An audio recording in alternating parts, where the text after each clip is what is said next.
some people watching. That's good. How you guys doing?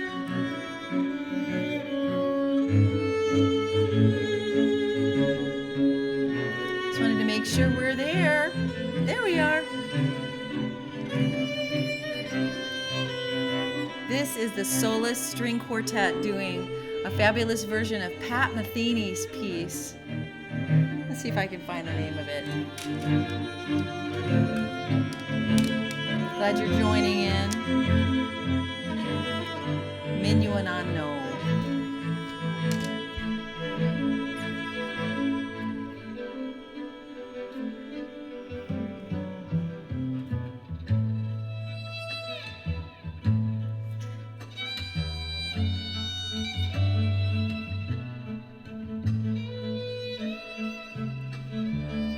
Nice to see some, I see a few live ones there.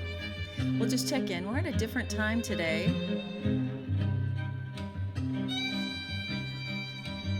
And I actually have a different subject a little bit from yesterday, but my title here didn't update. So I'm looking forward to sharing some interesting things with you about doing in order to be free. The do to be free.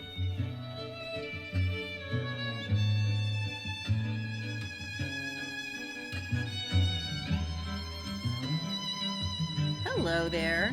Don, I updated my title in Restream, but maybe it didn't save, because this is yesterday's title, but we made it on. How does it sound?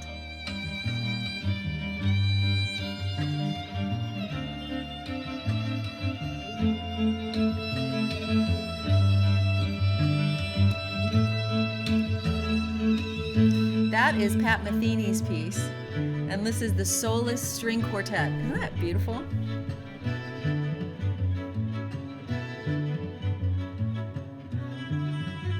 Good.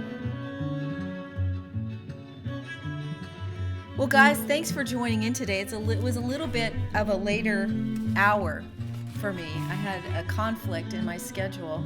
Hey, Juliet, I'm glad it sounds good. And before we go any farther, I want to share with you the quote that I gave you yesterday. He is no fool who gives what he cannot keep to gain what he cannot lose. I messed it up yesterday.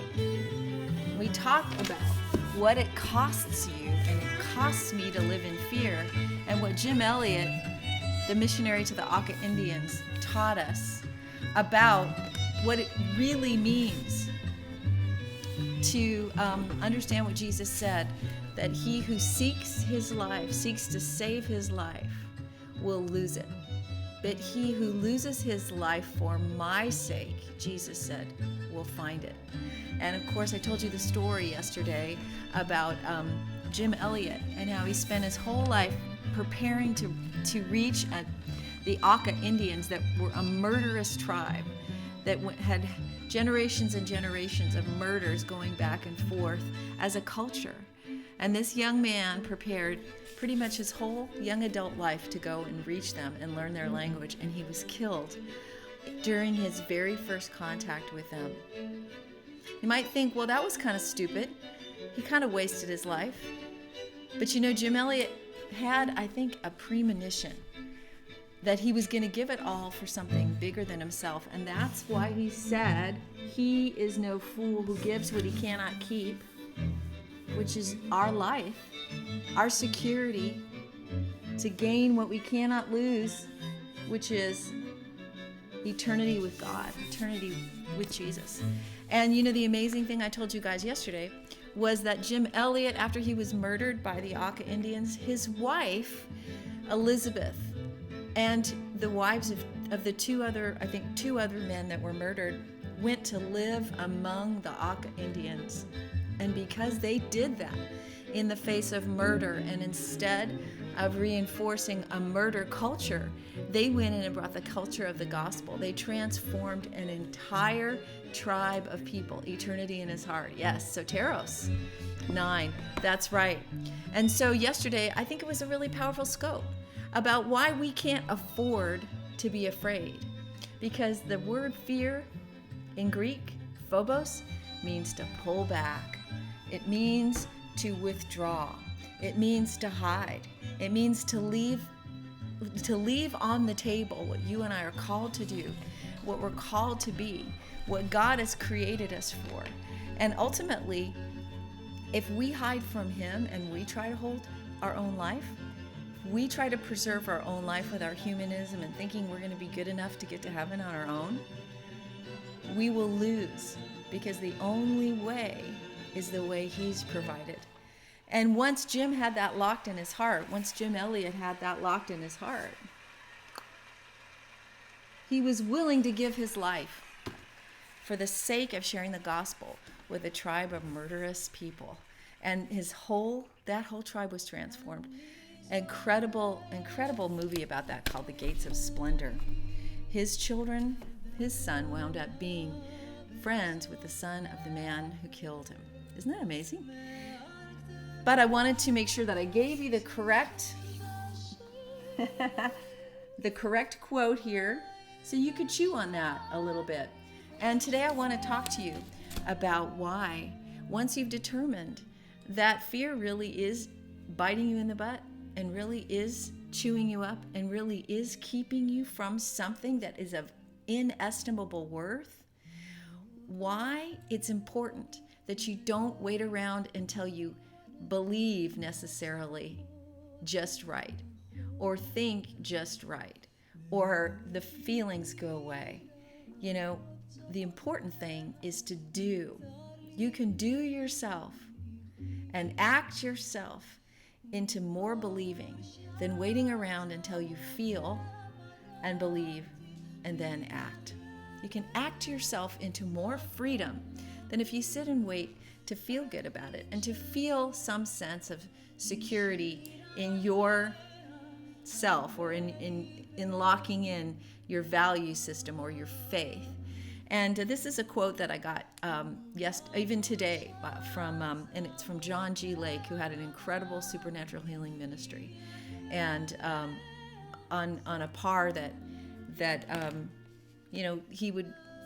it affected patients in hospitals because it was so powerful that people were getting so healed that it was noted in the area that this guy could bring the supernatural results of the kingdom of God. And what he said was that he didn't wait until he fully believed. He didn't wait until he got all his ducks in a row. He did what Jesus commanded in his process of faith. And out of that came the miracles. And out of that came the change. And out of that came the increase in faith. And so, friends, we have to choose to do things, to take risks, to move in our present circumstance with our present level of faith, with our present level of experience, and move from there instead of waiting until we feel secure, instead of waiting until we've got everything in line with our beliefs and everything in line with our faith and everything in line with our sense of security. We need to do, and this is amazing because that is actually a recipe, again, for changing your brain state. When you are in a state of discomfort because of alarm and alert going off in you, when you actually act out of the opposite, when you reach forward, even if you're trembling, even if you're uncomfortable, even if your body is in acute stress response, when you move into the thing that needs to be done, even though you're not quite sure yet how it's going to turn out and if you're going to be okay, you actually begin to change yourself. God begins to get a hold of you and creates a wave of change in you and in me that we could never have if we just waited around until we felt better. And it teaches the body, it teaches us things about safety and about security and about surviving and about competency. Have you ever noticed that it's the people that are willing to try things? I think I lost my chat server. Let me see if I can reopen that. It's the people who are unafraid to try, unafraid to make mistakes, Or maybe put it this way. They may not like making mistakes, and they may really be uncomfortable with trying. But for some reason, they're willing to do it anyway. That winds up being such a powerful catalyst to them being able to do the things that they originally sucked at. There's so many things that I suck at. There are things that you suck at, things you're not good at. Maybe having a hard conversation. Does your voice get wobbly? Do your knees get wobbly? Do you lose your words? Do you stumble? Do you forget? Do you wander around and not say what you need to say? Yeah, well, why? Because that's a skill you haven't developed yet. And are you going to develop that skill by pulling back and hiding? Or is it in the doing of it, in the midst of your discomfort, that is going to change the whole dynamic? Now, in my case, one of my biggest fears as someone overcoming stage fright was the blank out. I had horrible experiences as a kid where I went up to play and I had worked so hard, and under the pressure of the stress, I had a total blank out. And I would be in front of an audience, completely unable to pick up where I was. And if I went and started again, I would panic at the place where I had blanked out.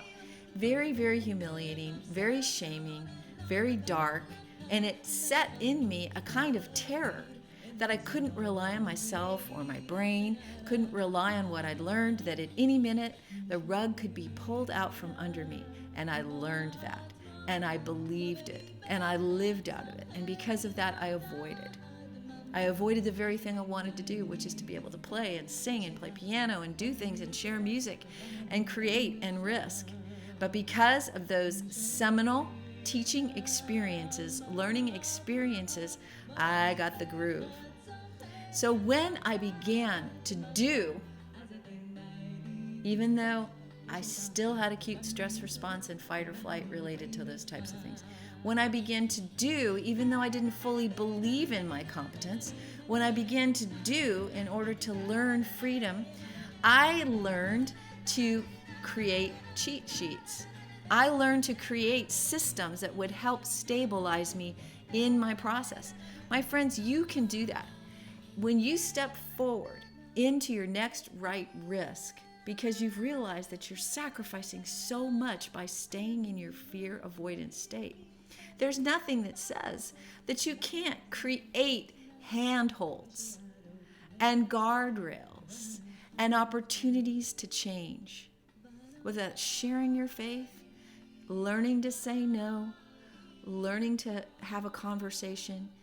There are ways that you can gather resources, gather people, invite friends, set up practice situations, create strategies, take classes, learn new skills, new ways of seeing and processing that will aid you in your movement out of the bondage of fear.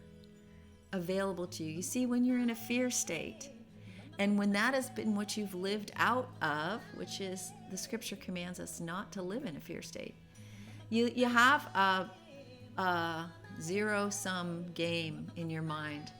I'm either okay or I'm going to die. I'm either hiding or I'm going to be destroyed. I'm either avoiding or I'm going to be shamed. I'm either a failure or I'm perfect. I'm either, and you don't realize that, but that's actually what's set up. It's binary, like male and female. It's binary, sort of an on, off, okay, not okay, dead, safe. This is what goes on in the brain, because your body and was designed to keep you safe, and your brain is like safe or not safe, safe or not safe, okay or not okay, happy or not happy, this or that. But my friend, you and I both know that the reality is that there are a lot of gradients between dead and alive. There are a lot of gradients that you can learn to tease out. And you can say, well, my body's still scared that I might die if I do this. But I know I can shepherd that process with handholds, with guardrails, with support systems, with processes, so that I actually can do and begin to do, to begin to risk, to be able to step out, because that is going to be the most powerful thing that moves me into a being of safety. It's in the doing of the things that we avoid that we move into a being place of being okay. We move from the doing, the acting, the faith creates a deeper believing. The doing, the acting, the faith creates a deeper freedom in us, and God partners with us. He doesn't partner with people with the anchor thrown down, hiding in the bottom of the boat.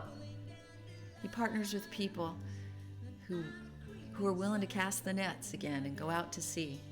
Try it again. So friends, you can't afford to be afraid. If you missed my scope yesterday, listen to it.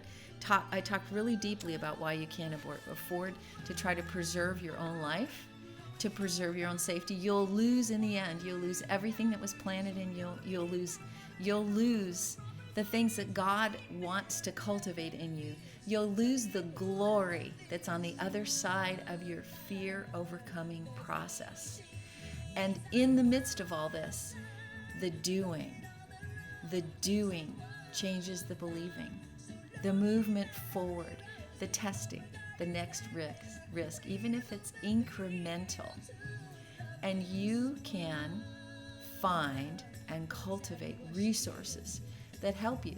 When I learned to create cheat sheets and things that helped me remember, so that when I started to panic when I play, that I could look up, I had to deal with the lie that real musicians never used music. See, I had set up an all or nothing. And I lived with a shame of all or nothing. That because I blanked out, that I wasn't the real thing. That my shame and my loss and my pain of not really being worth hearing would only be remedied if I could jump to being the kind of person who could play in any circumstance at any time, out of nowhere, with no music, totally competent. You see, we set up in our minds these all or nothing, black or white scenarios that are really based in lies. God never calls you to be 110% there. He calls you to move forward in faith. And so when I shot in the head this idea that I couldn't really be a musician of worth or somebody who deserved a place to be heard, or even believed I had a place to be heard, if I couldn't do it just perfectly, then it gave me the space to do in my messiness, to do in my sloppiness, to try. And so I began to say, you know what? I know there are musicians who seem to be able to sit down and play anything at any time with anyone. That's nice for them. I'm not going to keep let that keep me from bringing what I can bring to the world.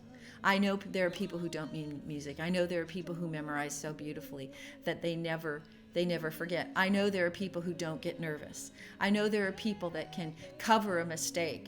And I know there are people that can play with anybody on stage and do all these things. And I know they're out there. There are probably not as many of them as I might have thought.